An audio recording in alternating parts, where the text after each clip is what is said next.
నమస్కారం సామాన్యుడి న్యూస్ కి స్వాగతం. ముందుగా ముఖ్యాంశాలు. ఎన్డీఏ పక్ష నేతగా మోదీ పేరు బలపరిచిన చంద్రబాబు తదితరులు. ఎంపీలు పవన్ కళ్యాణ్ తో కలిసి ఎన్డీఏ సమావేశంలో పాల్గొన్న చంద్రబాబు, మోదీ 10 ఏళ్ల పాలనపై చంద్రబాబు ప్రశంస. మోదీ లాంటి శక్తివంతమైన నేతను తానెక్కడా చూడలేదని బాబు కితాబు. ప్రధాని మోదీ దిశానిర్దేశంతో ఏపీలో 91% పైగా సీట్లు గెలుచుకోగలిగామని జనసేన అధినేత పవన్ కళ్యాణ్ వెల్లడి.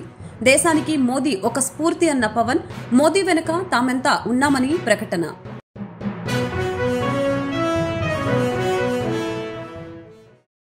జనసేన అధినేత పవన్ కళ్యాణ్ పై ప్రశంసల వర్షం కురిపించిన ప్రధాని మోదీ, ఇక్కడ ఉన్న వ్యక్తి పవన్ కాదని, తుఫాన్ అని ప్రత్యేక అభినందన.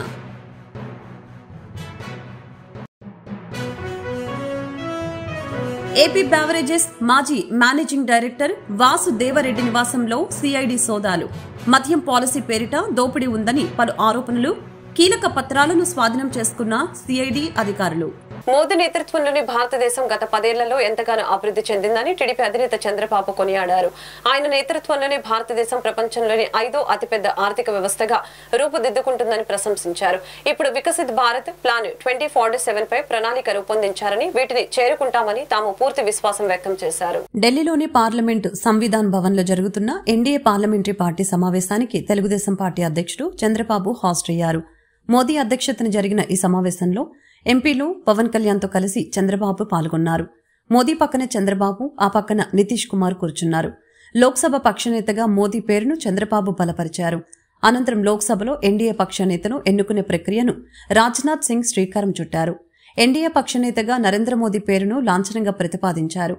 ఈ క్రమంలో మోదీ నాయకత్వాన్ని అమిత్ షా, నితిన్ గడ్కరీ, చంద్రబాబు, పవన్ కళ్యాణ్, ఏక్నాథ్ షిండే, కుమారస్వామి, అజిత్ పవార్ తదితరులు ఎన్డీఏ భాగస్వామ్య పక్షాల నేతలు బలపరిచారు. తద్వారా లోక్సభలో ఎన్డీఏ సభ పక్ష నేతగా మోదీ ఎన్నికగా ఏకగ్రీవమైంది. అనంతరం ఎన్డీఏ నేతలందరూ నరేంద్ర మోదీకి శుభాకాంక్షలు తెలియజేశారు. చంద్రబాబు మాట్లాడుతూ ఎన్డీఏను అధికారంలోకి తీసుకుని రావటానికి ప్రధాని మోదీ గత 3 నెలలుగా ఎన్నికల ప్రచారంలో తీరిక లేకుండా గడిపారని పేర్కొన్నారు. ఏపీలో 3 బహిరంగ సభలు, ఒక భారీ ర్యాలీ నిర్వహించినట్లు గుర్తు చేశారు. హోంమంత్రి అమిత్ షా ఏపీలో నిర్వహించిన సభలో ఎన్నికల స్వరూపమే మారిపోయిందని తెలిపారు. భారీ మెజారిటీ రావటానికి అది కూడా కారణమంటూ ధన్యవాదాలు తెలిపారు. నడ్డా, రాజ్నాథ్ సింగ్ వంటి వారు కూడా ప్రచారానికి రావడంతో ప్రజల్లో విశ్వాసం పెరిగిందని పేర్కొన్నారు. Honourable prime minister of India Shri Narendra Modiji, we have won wonderful majority. I have seen for the election campaign. For the 3 months, Honorable PM never took any rest. Day and night, he had campaigned, same zeal. He started and ended same spirit. In Andhra Pradesh, we had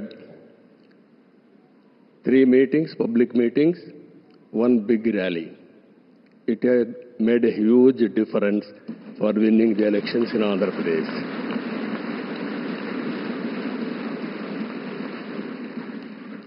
Honorable Home Minister has come. He addressed 1 meeting, very powerful meeting. It has changed the situation in a big way. I am thanking him. Even Honorable Rajnath Singh ji and also Nadda ji and also Gadkari ji, so many leaders have come and they have addressed. It has given a confidence among people that center is with state. We are thanking all ministers. ప్రపంచంలో భారత్ అగ్రరాజ్యంగా లేదంటే 2వ స్థానానికి ఎదుగుతుందని పేర్కొన్నారు. దేశానికి సరైన సమయంలో సరైన వ్యక్తి దొరికారని ప్రశంసించారు. తానెంతో మంది నేతలను చూశానని, కానీ మోదీ లాంటి శక్తివంతమైన వ్యక్తిని ఎక్కడా చూడలేదని తెలిపారు. The country has witnessed remarkable progress and transformation. Narendra Modi ji focused and dedicated approach has transformed the nation into a global powerhouse. I am in the politics for the last 4 decades. I have seen so many leaders. I can give entire credit for Narendra Modi ji for making India proud globally. That is his biggest achievement for the country. దేశానికి మోదీ ఒక స్ఫూర్తి అని జనసేన అధినేత పవన్ కళ్యాణ్ తెలిపారు. మోదీ ఎంతో మందికి స్ఫూర్తిదాయకమని పేర్కొన్నారు. మోదీ స్ఫూర్తితో ఏపీలో అద్భుత విజయం సాధించామని తెలిపారు. మోదీ వెనుక తామంతా ఉన్నామని ప్రకటించారు. ఎన్డీఏ పక్ష నేతగా మోదీకి తమ పూర్తి మద్దతు ఉంటుందని పవన్ తెలిపారు.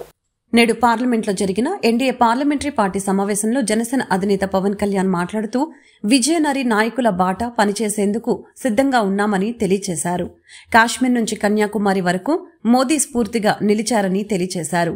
మోదీ ప్రధానిగా ఉన్నంత వరకు ఏ దేశానికి భారత్ తలొగ్గదని అన్నారు. మోదీ నేతృత్వంలో పనిచేయడానికి గర్వంగా భావిస్తున్నామని పేర్కొన్నారు.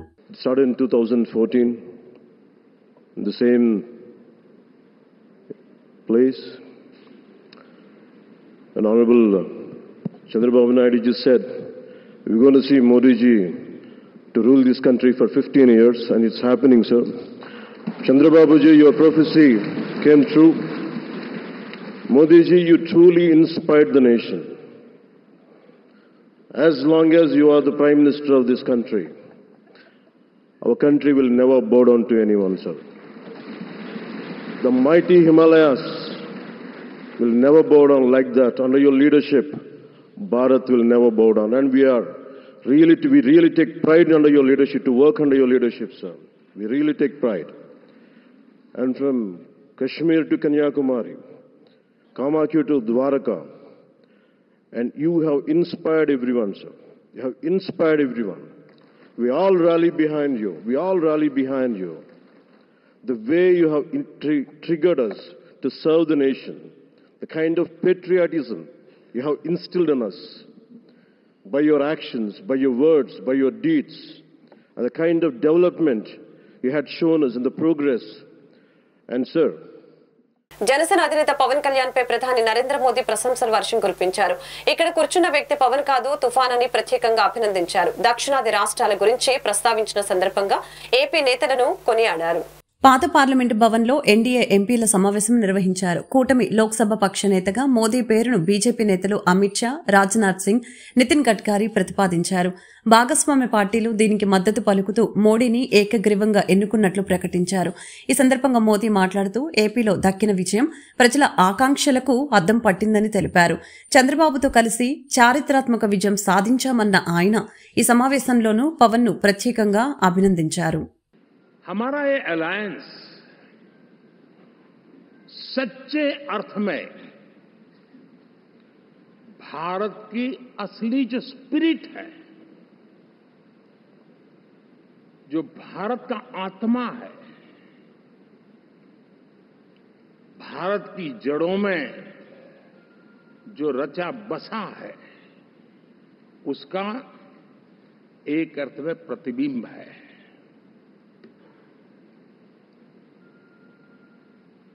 और मैं इसलिए कह रहा हूं कि थोड़ी नजर करें, हमारे देश में 10 ऐसे राज्य जहां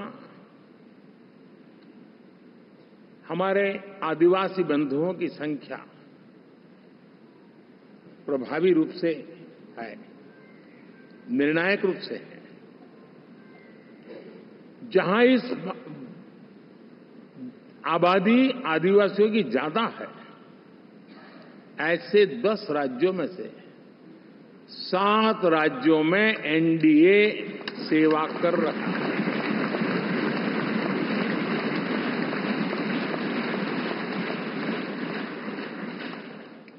ఆంధ్రప్రదేశ్ రాష్ట్ర ప్రభుత్వ ప్రధాన కార్యదర్శిగా నీరబ్ కుమార్ ప్రసాద్ శుక్రవారం వెలగపూడి రాష్ట్ర సచివాలయంలో బాధ్యతలు స్వీకరించారు. తిరుమల తిరుపతి దేవస్థానం వేద పండితులు మరియు విజయవాడ శ్రీ బ్రహ్మరాంబ మల్లికార్జున స్వామి దేవస్థానం వేద పండితుల ఆశీర్వచనాల మధ్య సిఎస్ గా బాధ్యతలు స్వీకరించారు. ఈ కార్యక్రమంలో జిఏడి కార్యదర్శి Suresh Kumar, special CS Gopalakrishna Dwivedi, PCCF Y Madhusudan Reddy, IT కార్యదర్శి కె శశిధర్, సర్వీసెస్ శాఖ కార్యదర్శి పి భాస్కర్, కార్యదర్శి శ్రీధర్ తదితర శాఖల కార్యదర్శులు పాల్గొన్నారు.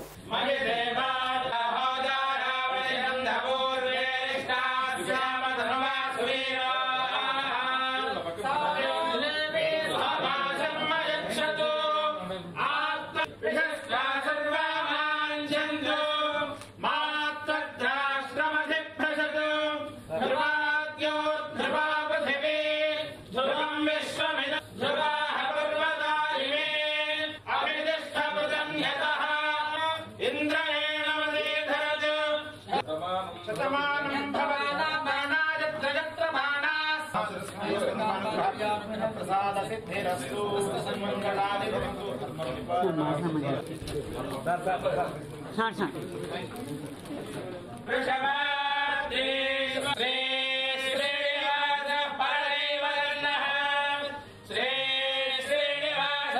thank the government for giving me this opportunity. It's a privilege to work under the visionary leadership of our Honorable Chief Minister, Shri Nara Chandrababu Naidu Garu. I seek the cooperation and assistance of all the government officers, staff, all the people, all the stakeholders in this endeavor of ours to bring the state of Andhra Pradesh onto the road of development. గుడివాడలో మాజీ MLA Kodali Nani ఇంటి వద్ద ఉద్రిక్త వాతావరణం చోటు చేసుకుంది. ఎన్నికల్లో ఓడిపోతే రాజకీయ సన్యాసం చేస్తానంటూ ప్రకటించిన నాని మాట నిలబెట్టుకోవాలంటూ డిమాండ్ చేశారు. తెలుగు యువత శ్రేణులు పోలీసులు అడ్డుకున్నారు. పోలీస్ వ్యాఖ్యలపై తెలుగు యువత నేత పొట్లూరు దర్శిత్ ఆగ్రహం వ్యక్తం చేశారు. గుడివాడ మాజీ ఎమ్మెల్యే కొడాలి నాని ఇంటి వద్ద ఉద్రిక్త వాతావరణం నెలకొంది. తెలుగు యువ శ్రేణులు పోలీసులను తోసుకుంటూ కొడాలి నాని ఇంటికి వెళ్లేందుకు యత్నం చేశారు. తెలుగు యువత శ్రేణుల్ని పోలీసులు అడ్డుకున్నారు. పోలీసులు తెలుగు యువత శ్రేణుల మధ్య తీవ్ర వాగ్వాదం చోటు చేసుకుంది. ఈ నేపథ్యంలో కొడాలి నాని ఇంటిపై రాళ్లు గుడ్లు విసిరారు. టీడీపీ శ్రేణులు జై చంద్రబాబు అంటూ కొడాలి నాని ఇంటి వద్ద తెలుగు యువత టపాసులు కాల్చారు. డౌన్ డౌన్ కొడాలి నాని అంటూ నినాదాలు చేశారు. గుడివాడలో కొడాలి నానికి కౌంట్ డౌన్ స్టార్ట్ అయిందని, ట్రైలర్ మాత్రమే సినిమా ముందు ఉందని టీడీపీ తెలుగు యువత నాయకులు పొట్లూరి దర్శిత్ తెలిపారు. చంద్రబాబు సీఎం అయితే రాజకీయ సన్యాసం చేస్తారని ఛాలెంజ్ చేశాడని, మాజీ ఎమ్మెల్యే నాని మాట నిలబెట్టుకోవాలని డిమాండ్ చేశారు. రాజకీయ సన్యాసం చేస్తానని అన్నావు, శుభాకాంక్షలు చెప్పేందుకు వచ్చాం, దమ్ముంటే బయటికి రా అని సవాలు విసిరారు. బొచ్చు బీకుతారా అన్నావు, వచ్చి మాకు సమాధానం చెప్పాలని ఆరోపించారు. అధికారం లేకుంటే నీ బతుకు కుక్కలు చింపిన ఇస్తారా అని ఆగ్రహం వ్యక్తం చేశారు. ఎవరొస్తారో రండి అని రెచ్చగొట్టావు. నీ బతుకు చంద్రబాబు అవసరం లేదు, తెలుగు యువత వస్తే ఇంట్లో దాక్కున్నావు అని మండిపడ్డారు. టీడీపీని నామరూపాలు లేకుండా చేస్తానని ప్రగల్భాలు పలికాడని ఆయన ఆగ్రహం వ్యక్తం చేశారు.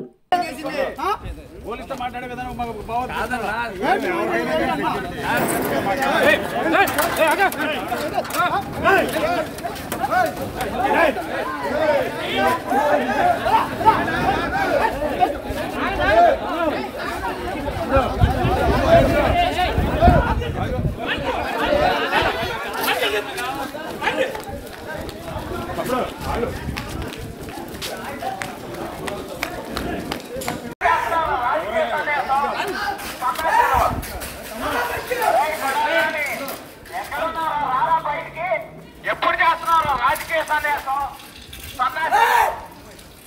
అరే కొడాలని ఎక్కడున్నారా? రారా బయటికి. ఎప్పుడు చేస్తున్నారు రాజకీయ సన్యాసం? సన్యాసం కార్వే దిగుతున్నారు.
ఫాక్షన్ మోడల్ దాటాలి.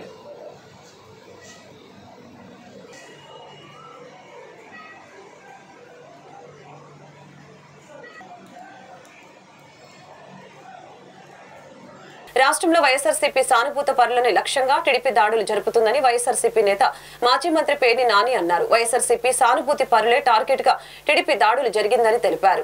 బీహార్ తరహాలో ఏపీలో టీడీపీ దాడులకి తెగబడిందని మండిపడ్డారు. బీహార్ సంస్కృతిని టీడీపీ ఆచరిస్తుందని తెలిపారు. ఎన్నికల ఫలితాలు వెలువడ్డాక రాష్ట్ర వ్యాప్తంగా జరిగిన దాడులపై వైఎస్సార్సీపీ నేతలు నిన్న సాయంత్రం గవర్నర్ అబ్దుల్ నజీర్ను కలిసి మాజీ మంత్రి పేర్ని నాని వివరించారు. వైఎస్సార్సీపీ నేతల బృందానికి రాజ్యసభ ఎంపీ వైవీ సుబ్బారెడ్డి నేతృత్వం వహించారు. గవర్నర్ను కలిసిన వాళ్లలో తాజా ఎంపీలు గురుమూర్తి, తనూజ, ఎమ్మెల్యేలు శివప్రసాద్, మత్యలింగం, విశ్వేశ్వర్రాజు, పర్చూరు నేత బాలాజీ, మాజీ మంత్రి పేర్ని నాని ఉన్నారు. గవర్నర్ నజీర్ను కలిసిన అనంతరం వైఎస్సార్సీపీ నేతలు మీడియాతో మాట్లాడారు. టీడీపీ గూండాలు వైఎస్సార్సీపీ నేతల ఇళ్లపై కిరాతకంగా దాడులు చేశారని అన్నారు. టీడీపీ నేతలు ప్రజల్ని భయభ్రాంతులకి గురి చేస్తున్నారని విమర్శించారు. వైఎస్సార్సీపీ జెండా మోసిన వారిపై దాడులకు తెగబడుతున్నారని తెలిపారు. నూజివీడులో పట్టపగలే కత్తులతో దాడులు చేసినా పోలీసులు పట్టించుకోలేదని అన్నారు. ఇళ్లల్లోకి చొరబడి ఆస్తులను ధ్వంసం చేస్తున్నారని మండిపడ్డారు. టీడీపీ దాడులు చూసి గవర్నర్ కూడా ఆశ్చర్యపోయారని తెలిపారు. పెద్దలందరూ కూడా గవర్నర్ గారిని కలవచ్చడం జరిగింది. కౌంటింగ్ అయిపోయిన తర్వాత, ఎన్నికల లెక్కింపు అయిన తర్వాత ఈ ఆంధ్రప్రదేశ్ రాష్ట్రంలో జరుగుతున్నటువంటి బీహార్ తరహా కిరాతకాలు, బీహార్ తరహా హింసా రాజకీయాలు ఇవన్నీ కూడా గవర్నర్ గారి దృష్టికి తీసుకెళ్తామైంది. ఎన్నికలు ఒక పక్క జరుగుతుంటే, ఎన్నికలు సంపూర్ణంగా పూర్తవకుండానే మధ్యాహ్నం నుంచి తెలుగుదేశం పార్టీ గూండాలు ఏ రకంగా ఇళ్లపై దాడులు చేయటం, ఇళ్లు తగలబెడతాం, ఇంట్లో ఫర్నిచర్ ధ్వంసం చేయటం, మనుషుల్ని కిరాతకంగా కొడతాం, ఇళ్లలోకి వెళ్లి ఆడవాళ్లని హింసించటం, కార్లు ధ్వంసం చేయటం, కార్లు తగలబెడతాం, ఆస్తులు నాశనం చేయటం, భయభ్రాంతులకు గురి చేయటం. అంటే తెలుగుదేశం పార్టీ అధికారంలోకి వస్తే ఎర్ర పుస్తకంలో, అంటే ఎర్ర పుస్తకంలో ఏం రాసుకున్నారా అంటే, మేము హింస కోసమే, ఈ కక్ష తీర్చుకోవడం కోసమే, మాకు వ్యతిరేకంగా వైఎస్ఆర్ కాంగ్రెస్ పార్టీ ఎవరు జెండా పట్టుకుంటే వాళ్లనల్లా కిరాతకంగా హింసిస్తాం, వాళ్ళ ఆస్తులు ధ్వంసం చేస్తామనేటువంటి దానికోసమే అధికారంలోకి వచ్చినట్టుగా ఇవాళ వాళ్ళు ప్రవర్తిస్తున్నారు. ఇవన్నీ గవర్నర్ గారికి చెప్పినప్పుడు ఆయన ఆశ్చర్యపోయారు. ఏంటి ఇంత కిరాతకంగా జరుగుతుంటే పోలీసు పట్టించుకోవట్లేదా అని చెప్పినారు. నూజివీడులో ఒక కౌన్సిలర్ని నడి బజారులో పట్టపగలు స్టాబింగ్ చేయడం జరిగింది. కత్తులతో వెంటపడి పొడవటం జరిగింది. పోలీసు సాక్ష్యంగా, పోలీసులు ఆ పక్కన ఉన్నా కూడా పోలీసుల ముందే స్టాబింగ్ చేసిన, కత్తులతో పొడిచినా కూడా పోలీసులు ఆపిన పరిస్థితి లేదు. కనీసం కేసు పెట్టినటువంటి ఇంతవరకు కూడా దాఖలాలు కాలేదంటే గవర్నర్ గారు ఆశ్చర్యపోయి, ఖచ్చితంగా నేను డీజీపీని పిలిపిస్తాను, ఇవన్నీ కూడా గట్టిగా విచారణ చేస్తాను. ఏపీలో ప్రజాస్వామ్యం ఉంటదా లేనట్లా అంటూ ఆగ్రహం వ్యక్తం చేశారని అన్నారు. తమ కార్యకర్తల్ని కాపాడుకోవటానికి కమిటీలు వేశామని, 26 జిల్లాల్లోనూ తమ లీగల్ టీంలు యాక్టివేట్ అయ్యాయని తెలిపారు. బాధితుల్ని పరామర్శించి వారికి అండగా ఉంటామని పేర్కొన్నారు. టీడీపీ గూండాల దాడులతో పాటు పోలీసుల తీరుపై కూడా గవర్నర్ కు ఫిర్యాదు చేసినట్లు తెలిపారు.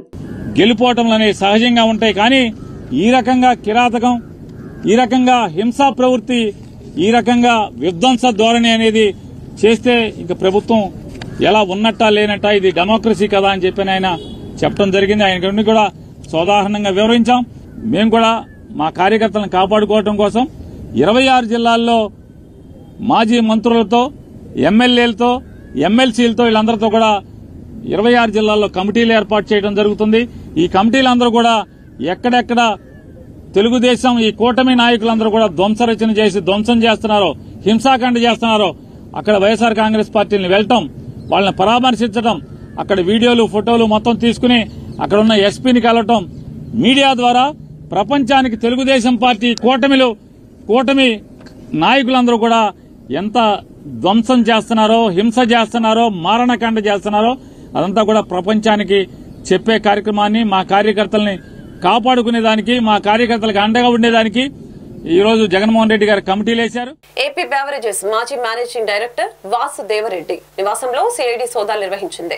ఈ రోజు ఉదయం నుంచి సోదాలు నిర్వహించే పలు కీలక పత్రాలు సిఐడి అధికారులు స్వాధీనపరుచుకున్నారు. మాజీ సీఎం జగన్ కు వాసుదేవరెడ్డి బలమైన మద్దతుదారుడు అని ప్రచారం ఉండటంతో ఆయనపై మద్యం పాలసీ పేరిట దోపిడీ ఉందని పలు ఆరోపణలు ఉన్నాయి.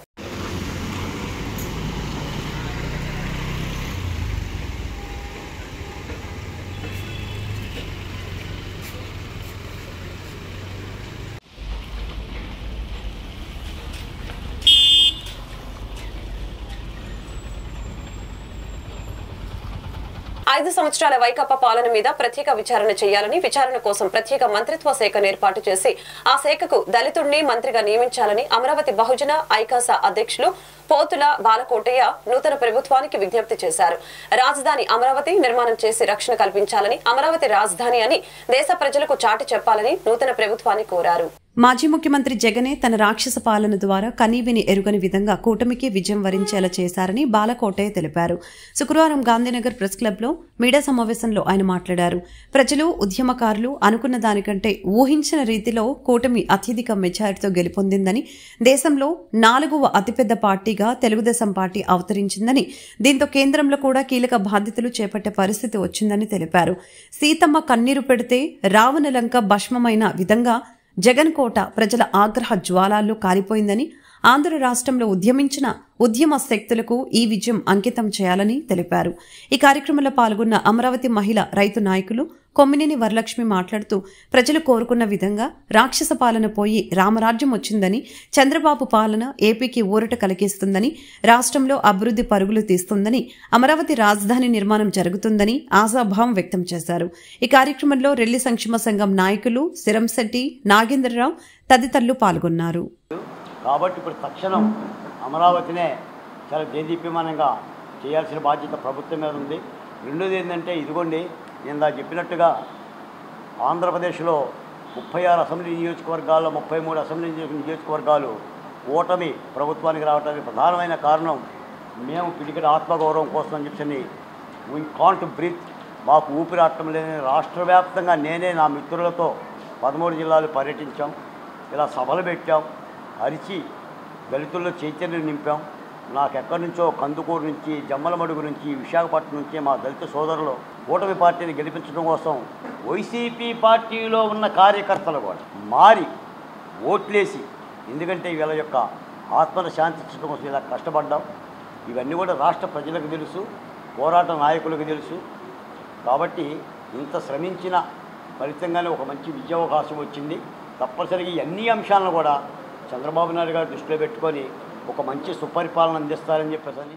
గత 5 సంవత్సరాల వైసీపీ పాలనలో బీసీలకు తీరని అన్యాయం జరిగిందని, ఎన్డీఏ కూటమికి బీసీ సంక్షేమ సంఘం సంపూర్ణ మద్దతు ఇచ్చి గెలిపించుకోవడం జరిగిందని బీసీ సంక్షేమ సంఘం రాష్ట్ర అధ్యక్షులు కేసన శంకర్రావు తెలిపారు. తెలుగుదేశం పార్టీతోనే బీసీలకు సామాజిక న్యాయం జరుగుతుందని ఆయన స్పష్టం చేశారు.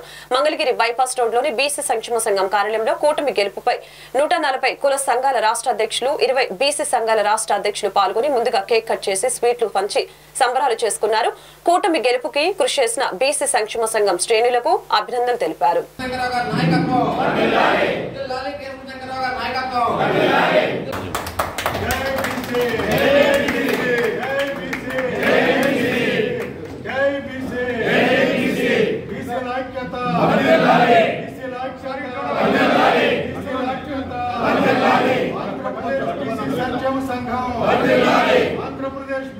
చాలా అద్భుతాన్ని చూసాం.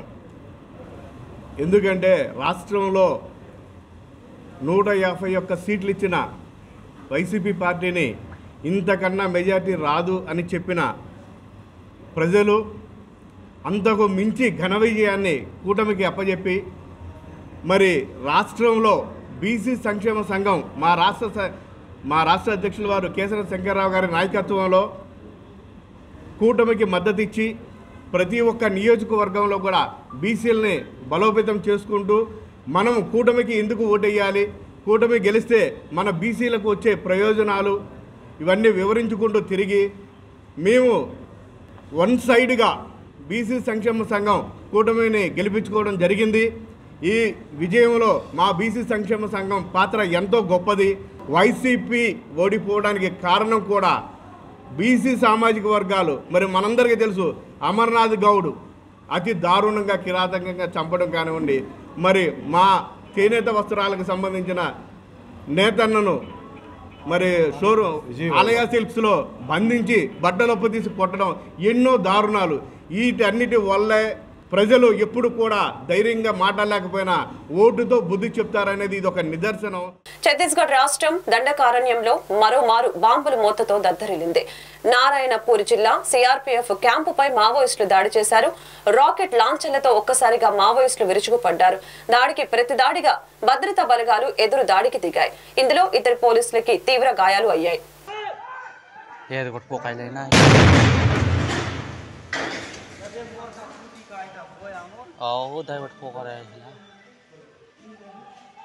कौन बोटले फोकाय भाग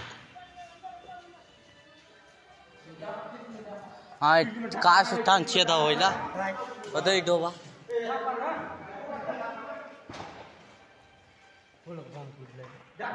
बात ना कसन कसन बोटले जोरदार गीत कोनाय चलेला लगा मात्र तो कोने गीत चलेला ये बे रो ना ये कहीं ना होए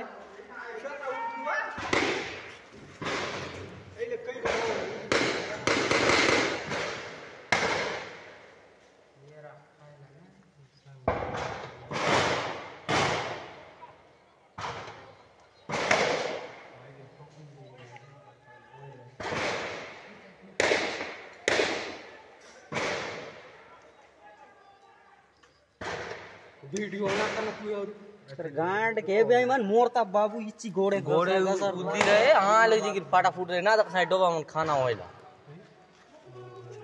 बस लोमड़ा माटा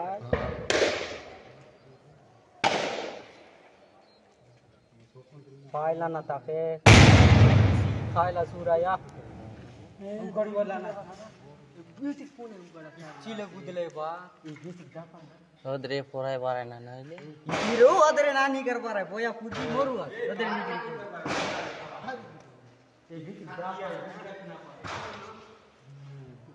తాడేపల్లిలోని వైఎస్ జగన్మోహన్ రెడ్డి నివాసానికి ఏపీ రాజధాని రైతులు వెళ్లే ప్రయత్నం చేశారు. సార్వత్రిక ఎన్నికల్లో ఘోర పరాభవం పాలైన సీఎం జగన్ ను రాజధాని రైతులు కలిసే ప్రయత్నం చేశారు. పూల బొకేలతో ఆయన ఇంట్లోకి చేరుకునేందుకు మహిళా రైతులు చేసిన ప్రయత్నాలను పోలీసులు అడ్డుకున్నారు. జగన్ నివాసం నుంచి రాజధాని రైతుల్ని వెళ్లిపోవాలని పోలీసులు విజ్ఞప్తి చేశారు. దీంతో పోలీసులు విజ్ఞప్తి మేరకు వెనుతిరిగిన రైతులు తమతో పాటుగా తెచ్చిన స్వీట్లు పూల బొకేలను పోలీసులకు ఇచ్చి వెనుదిరిగారు.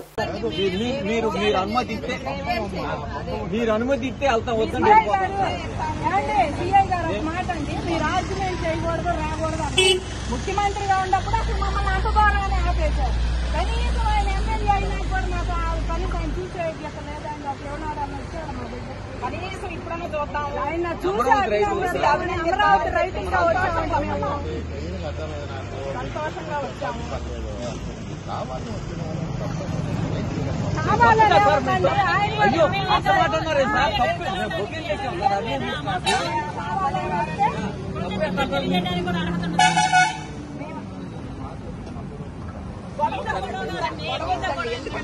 మీతో కాదండి, ఆయన సీఎం గా ఉన్నప్పుడు మీతోనే గొడవ,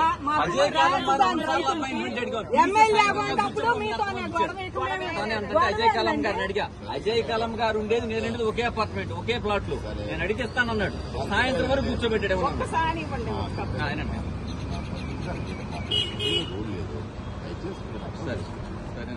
వార్త ముగించే ముందు ముఖ్యాంశాలు మరొకసారి. ఎన్డీఏ పక్ష నేతగా మోదీ పేరు బలపరిచిన చంద్రబాబు తదితరులు. ఎంపీలు పవన్ కళ్యాణ్ తో కలిసి ఎన్డీఏ సమావేశంలో పాల్గొన్న చంద్రబాబు, మోదీ 10 ఏళ్ల పాలనపై చంద్రబాబు ప్రశంస. మోదీ లాంటి శక్తివంతమైన నేతను తానెక్కడా చూడలేదని బాబు కితాబు.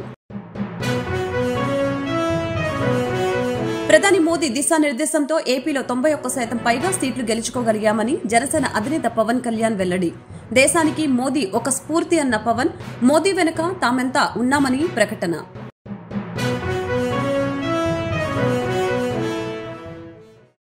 జనసేన అధినేత పవన్ కళ్యాణ్ పై ప్రశంసల వర్షం కురిపించిన ప్రధాని మోదీ, ఇక్కడ ఉన్న వ్యక్తి పవన్ కాదని తుఫాన్ అని ప్రత్యేక అభినందన.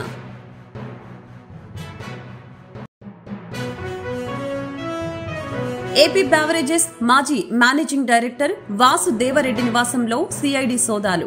మద్యం పాలసీ పేరిట దోపిడీ ఉందని పలు ఆరోపణలు. కీలక పత్రాలను స్వాధీనం చేసుకున్న సిఐడి అధికారులు. మళ్ళీ కలుద్దాం.